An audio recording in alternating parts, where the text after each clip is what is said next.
कोई है जो आप पर नजर बनाए हुए है, उसे आपकी हर बात की जानकारी है। आप कहाँ जा रहे हैं, किसके साथ हैं, क्या खा रहे हैं, आगे क्या करने वाले हैं, आपसे जुड़ी हर छोटी बड़ी जानकारी उसके पास है। जी हाँ दोस्तों, कोई है ऐसा जो आपके बारे में आपसे ज्यादा जानता है, और ये कोई और नहीं बल्कि देशों की सरकारें, देश की खुफिया एजेंसीज और कुछ बड़ी बड़ी कंपनियां हैं जो आपके मोबाइल के माध्यम से आपके डेली रूटीन को ट्रैक कर रही हैं। आप क्या सर्च कर रहे हैं, क्या आपकी लाइकिंग्स है, क्या आपकी डिसलाइकिंग्स है, आपका इंटरेस्ट किस चीज में है और आपकी कमजोरियां क्या है, ये सब जानते हैं। आपकी बीमारियों से लेकर आप क्या सर्च करते हैं इंटरनेट पर, किस चीज की आपको जरूरत है, ये सब चीज रिकॉर्ड हो रही है और इसका जरिया बन रहा है आपका मोबाइल फोन। आप कितना भी नकार लें, लेकिन आपके मोबाइल फोन का कैमरा हमेशा शांत नहीं रहता। ये आपके चाहे बिना भी आपकी तस्वीरें खींचता है, आपके वीडियोस बनाता है और कहीं जाकर ये स्टोर हो रहे हैं। कहाँ स्टोर हो रहे हैं ये शायद हम और आप कभी ना जान सके, लेकिन ऐसा हो रहा है। आज हम विसल ब्लोअर्स, वो लोग जो इस पूरी मशीनरी में, जो डार्क वेब की मशीनरी में काम कर रहे हैं, उन लोगों के द्वारा जो खुलासे किए गए हैं, उनसे आप सबको अवगत कराने वाले हैं। वो पर्दे उठाने वाले हैं जो ये बताएगा कि आपका मोबाइल फोन आपकी जासूसी कर रहा है और प्राइवेसी नाम की चीज आज के भारत में है ही नहीं। आपको बता दें, आपकी पर्सनल बेहद इंटीमेट जानकारियों को बेटर टारगेटेड एड्स बनाने वाली कंपनियों को अच्छे और मोटे मुनाफे के साथ बेच दिया जा रहा है। इस वीडियो में हम आपको बताएंगे कि ये कंपनियां या खुफिया एजेंसीज और देशों की सरकारें किस तरीके से हमारे डेटा को हमारी इजाजत के बिना निकाल रही हैं और एनालाइज करके हमारे बारे में पूरी प्रोफाइलिंग कर ले रही हैं और हमारे बारे में सब कुछ जान पा रही हैं। वो पहला तरीका जिससे ये कंपनियां सेंध मार रही हैं हमारी प्राइवेसी में। जब भी हम कोई ऐप अपने मोबाइल में इंस्टॉल करते हैं तो बिना सोचे समझे ऐप्स की परमिशन को अलाउ कर देते हैं। अब थोड़ी बहुत अवेयरनेस हुई है, लोग डिनाई करते हैं, लेकिन आपने देखा होगा कि आपका पसंदीदा ऐप बिना अलाउ बटन दबाए काम ही नहीं करता। क्या आपको पता है, ऐसे कई ऐप्स हैं जो गुप्त रूप से या छुपे हुए सॉफ्टवेयर के साथ एम्बेडेड आते हैं और इसके बारे में हमें कोई भी जानकारी नहीं रहती, और हम इन ऐप्स को मोबाइल पर जाने अनजाने या फिर बहुत ज़रूरत की वजह से इन ऐप्स को हम इंस्टॉल कर लेते हैं और सारी परमिशन अलाउ कर देते हैं। अगर हम ऐप का यूज़ ना भी करें तो भी ये ऐप्स, सॉफ्टवेयर आपके मोबाइल बैकग्राउंड में हमेशा चलते रहते हैं, जो आपके मोबाइल का माइक्रोफोन यूज़ करके आपके आसपास होने वाली हर चीज़ को रिकॉर्ड कर लेते हैं। इस रिकॉर्डिंग का इस्तेमाल करके कंपनियां आपकी निजी जानकारी न सिर्फ चुरा लेती हैं, साथ ही साथ आपकी पसंद और नापसंद को भी परख लेती हैं, जिन्हें बाद में कलेक्ट करके सारी जानकारी उन कंपनियों को बेच दी जाती है जिनसे उन्हें अच्छा मुनाफा होता है। और वो कंपनियां वही एड्स दिखाती हैं जिन चीज़ों के बारे में आप सर्च कर रहे होते हैं या आपकी लाइकिंग्स होती हैं, आपके जीवन में जिस चीज़ की ज़रूरत होती है, वही कंपनियां आपको अचानक से वो ऐड पॉप करती हैं और आप बटन दबा कर उसे बाई कर लेते हैं। ये हो रहा है आपके साथ। पर सोच के देखिए, अगर ये इन्फॉर्मेशन गलत हाथों पर पहुँच गई और कोई पर्सनल ग्रज निकालना चाहे आपसे, पर्सनल खुन्नस निकालना चाहे आपसे, तो क्या वो इन जानकारियों का इस्तेमाल करके आपको नुकसान नहीं पहुंचा सकता, आपकी प्राइवेसी को पूरी तरीके से खंडित नहीं कर सकता? सोच के देखिए। आगे बढ़ते हैं। तरीका नंबर 2 जिससे कंपनियां आपकी प्राइवेसी में सेंधमारी कर रही हैं। बैंक द्वारा हमेशा ये कहा जाता है कि नेट बैंकिंग हमेशा सुरक्षित है, लेकिन आज हम आपको ये बताने जा रहे हैं कि बैंकों द्वारा दिया गया यह आश्वासन बिल्कुल कोरा और सफेद झूठ है। हाँ, ये बात सही है कि आज इंटरनेट के जमाने में बैंकिंग को काफी आसान कर दिया गया है।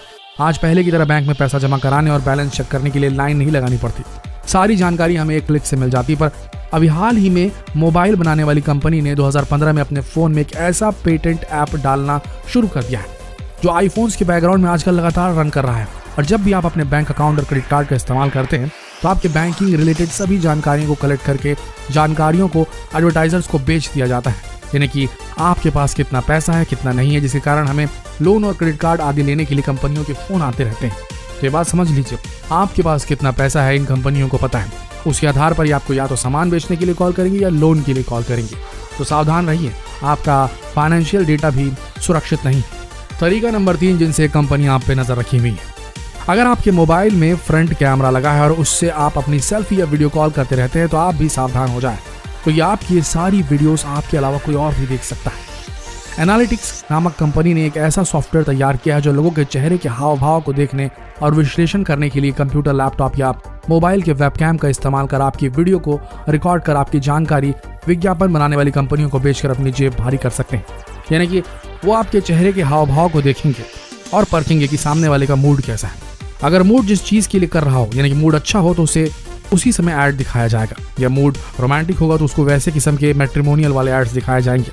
अगर मूड किसी चीज़ को बाई करने का हो या किसी चीज़ को पाने की हसरत हो, ऐसा अगर एक्सप्रेशन होता है, तो फिर आपको कोई बड़ी चीज़ बेचने के लिए आपको ऐप्स जो हैं वो ऐड दिखाएंगे। तो इस तरीके से ये कंपनियां पूरी तरीके से आपको ट्रैक कर रही हैं। आपकी बॉडी लैंग्वेज, आपके फेशियल एक्सप्रेशन, सबको ट्रैक किया जा रहा है। तरीका नंबर 4 जिससे कंपनी आप पर नजर रख रही है। क्या आपने कभी सोचा है कि इस एडवांस जमाने में कोई आपकी जानकारी मोबाइल के अलावा गाड़ी के नंबर प्लेट से भी निकाल सकता है? और ऐसा हुआ भी है।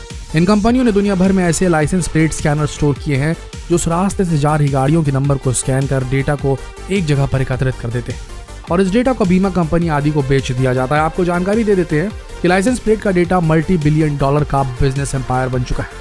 इन्हें खरीदने वाली कंपनियां जोर देकर कहती हैं कि वे आपका डेटा और निजी जानकारियां किसी को नहीं दे रही, लेकिन वो अपने ग्राहकों को केवल आपके लाइसेंस प्लेट नंबर बताते हैं, ना कि आपका नाम। लेकिन इस बात को आप भी जानते हैं कि गूगल में ई परिवहन में आपकी गाड़ी का नंबर डालते ही ये जानकारी आसानी से कोई भी ले सकता है कि गाड़ी किसके नाम पर है। तरीका नंबर 5 जिससे कंपनियां आपकी प्राइवेसी में सेंध मार रही हैं। आप अस्पताल बीमारियों से अपने आप को सुरक्षित रखने के लिए जाते हैं, पर वहां भी आपका डेटा सुरक्षित नहीं। जब भी हम अस्पताल जाते हैं वहां अपना नाम और अपनी पूरी पर्सनल जानकारी के साथ साथ कौन कौन सी दवाइयां ले रहे हैं इसकी जानकारी भी हॉस्पिटल को देते हैं और हम सोचते हैं कि हमारी जानकारी केवल डॉक्टर तक ही सीमित रहेगी, पर ऐसा कुछ भी नहीं होता। ये अस्पताल आपकी जानकारियां इंश्योरेंस और फाइनेंस रिलेटेड कंपनियों को बेच देते हैं और फिर आपको मेडिकल इंश्योरेंस और इन्वेस्टमेंट से रिलेटेड कॉल आने लगती है। आपको शायद ये बात मालूम ना हो, लेकिन यहाँ हम अपने दर्शकों को बताना चाहते हैं कि बहुत बड़ी कंपनी जिसका नाम हम नहीं ले सकते, उन्होंने हाल ही में अपने कर्मचारियों को कई अस्पताल भेजा था ताकि मरीजों के डेटा बेचने के लिए अस्पताल को मनाया जा सके और फिर वहां से जो इंश्योरेंस कंपनियां हैं वो टेली मार्केटिंग कॉल करके ऐसे मरीजों को रिझाएं जिन्हें लगता है कि उनकी जिंदगी अब खत्म होने वाली है। इस तरीके से किसी को लूटना क्या वाकई में इंसानियत की निशानी है? हमें तो नहीं लगता, हमें तो बिल्कुल अमानवीय लगता है। तरीका नंबर 6 जिससे कंपनियां आपकी पर्सनल डिटेल्स पे हाथ साफ कर रही हैं। आजकल प्राय आप लोगों ने देखा होगा कि सिक्योरिटी के लिहाज से हर जगह जैसे शॉपिंग मॉल्स, होटल्स, कैफे में कैमरा इंस्टॉल किया जाता है ताकि उन पर नजर रखी जा सके जो ग्राहक बैठे हैं। लेकिन आपको बता दें कि सिक्योरिटी कैमरास के द्वारा आपके फेशियल फीचर्स को रिकॉर्ड करके कलेक्ट किया जाता है, जिन्हें बाद में एडवर्टाइजर्स को अच्छे दामों में बेचा जाता है। कंपनियां इस डेटा का इस्तेमाल अपने प्रोफाइल को नया करने के लिए करती हैं। वो आपके हाव भाव को समझकर ये जान लेते हैं कि आप किस तरह के ग्राहक हैं और क्या खरीदने वाले हैं।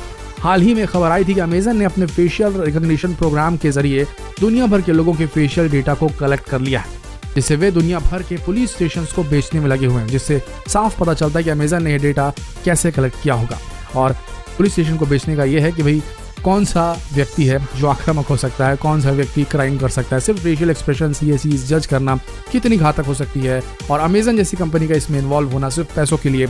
आप सोच के देखिए ये अमीर कितने लालची हैं, कितना ज्यादा लोभ भरा है इनके अंदर। तरीका नंबर 7 जिससे कंपनी आप पर नजर रख रही है। बचत करना हर आदमी का स्वभाव होता है, पर आपकी छोटी बचत भी आपका बहुत बड़ा नुकसान कर सकती है। इस बात को शायद आपने कभी नहीं सोचा होगा। जब आप कभी कोई शॉपिंग मॉल या शॉपिंग करने जाते हैं तो अपने इंटरनेट के बैलेंस को बचाने के लिए उस जगह की वाईफाई को इस्तेमाल करने लगते हैं। आपको बता दें कि जो वाईफाई आपको फ्री मिल रहा है वो आपकी भलाई के लिए नहीं है, ये इसलिए है ताकि वे स्टोर में आपका सब कुछ ट्रैक कर सके। जब आप वाईफाई कनेक्ट होते हैं किसी स्टोर में तो उन्हें आपको ट्रैक करने का मौका मिल जाता है कि आप कहाँ जाते हैं और आप क्या देखते हैं, क्या खरीदते हैं और आपने वहाँ कितना समय बिताया। बड़ी बड़ी कंपनियां BMW, ब्रेसी, ये जो कंपनियां होती हैं ऐसी अनगिनत कंपनियां हैं जिन्होंने स्वीकार किया है कि वो अपने ग्राहकों को स्मार्टफोन के माध्यम से ट्रैक करते हैं फ्री वाईफाई देकर। दोस्तों ये बात तो सही है कि इंटरनेट ने हमारी जिंदगी आसान कर दी, पर यह बात भी सच है कि हमारी दुनिया आज भी सेफ नहीं है। आपका एक गलत क्लिक आपका जीवन बदल सकती है। ये मान के चलिए कि इंटरनेट की दुनिया अभी शैशवावस्था में है, अपनी चाइल्डहुड में, और इसे मैच्योर होने में भी वक्त लगेगा। जैसे नॉर्मल दुनिया पहले थी, आदि मानवों की दुनिया थी, वहाँ कोई कानून नहीं था, उसी तरीके से मान के चलिए कि इंटरनेट की दुनिया में अभी जो कानून है उन्हें अब तक इम्प्लीमेंट नहीं किया जा सका। इसकी वजह से यहाँ चोरों और डकैतों की जनसंख्या कुछ ज़्यादा ही हो गई है। जिस दिन पूरी तरीके से मॉडरेटेड होगा इंटरनेट उस दिन शायद हम इन चीज़ों से बच सके। पर एक बात तो सीधी है, साफ है कि power corrupts and absolute power corrupts absolutely. अगर किसी एक व्यक्ति के हाथ में ये जानकारी चली जाए तो वो बहुत ज़्यादा ताकतवर हो जाएगा। तो ये किसी एक व्यक्ति, किसी एक इंस्टीट्यूशन के हाथ में नहीं होनी चाहिए। ये स्नूपिंग, स्निफिंग और ये जासूसी, ये स्पाइंग वाली जो चीज़ है इंटरनेट से पूरी तरीके से गायब हो जानी चाहिए। आपका क्या मानना है नीचे कमेंट सेक्शन में ज़रूर लिखें। और क्या आप पूरी तरीके से किसी भी ऐप को ये जो परमिशंस मांगते हैं इसके लिए डिनाई नहीं कर देना चाहिए, उसके बाद भी उन ऐप्स को फंक्शन करना चाहिए, ऐसा नहीं किया जा सकता क्या? क्योंकि ये ऐप्स जो हम अब डाउनलोड कर रहे हैं वो बिना परमिशन के काम ही नहीं करते। आपका क्या मानना है? कमेंट सेक्शन में ज़रूर लिखिएगा और जितना हो सके ये वीडियो शेयर करें।